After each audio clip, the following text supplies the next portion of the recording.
Totoo raw kaya na nagkakalabuan na ngayon sina Bea Alonzo at Dominic Roque. Matuloy pa kaya ang kanilang kasal? Hey, wala pang plano. Parang dapat lalaki ang nagplano. Ikinabahala ng ilang mga netizens ang kanilang mga napapansin sa relasyon ni Bea Alonzo at Dominic Roque. Usap-usapan ngayon sa ilang mga social media platforms ang celebrity couple na sina Bea Alonzo at Dominic Roque matapos mapansin ng mga netizens na hindi na umano nagbabahagi sa kani-kanilang social media ng mga larawang magkasama.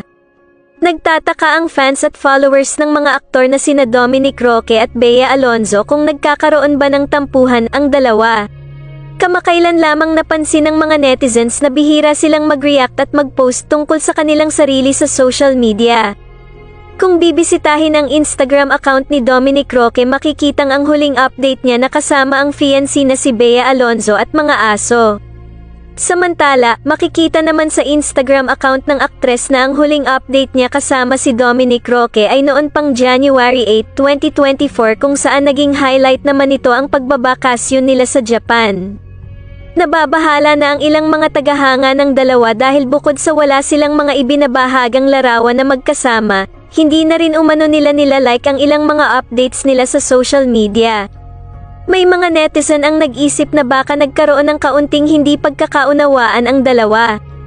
Habang ang iba naman ay nagsabi na baka busy ang dalawa sa kani-kanilang projects at baka busy sa paghahanda ng kanilang kasal. Samantala naging palaisipan sa mga netizens ngayon ang naging IG story ng fiancé ni Bea Alonzo na si Dominic Roque, na kung saan makikita dito ang isang art card na may nakasulat na "Church is not about me", na kung saan tila may pinagdadaanan ang dalawa sa kanilang relasyon.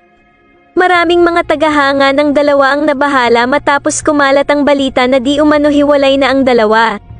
May mga nakapansin na netizens na hindi na di umano suot ni Bea Alonzo ang engagement ring na bigay sa kanya ng kanyang fiancé na si Dominic Roque.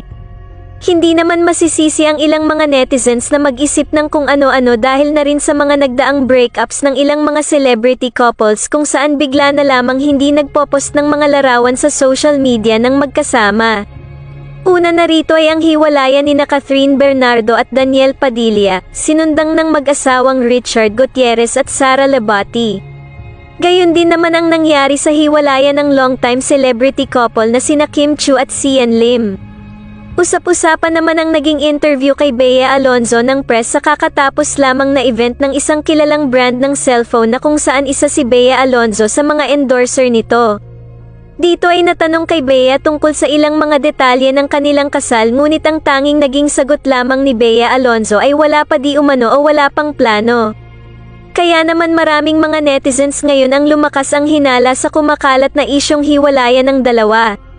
Samantala, naghinala naman ang ilang mga fans ni Bea Alonzo at Dominic Roque na baka may nangyaring tampuhan sa pagitan ng dalawa na normal naman na nangyayari sa isang relasyon.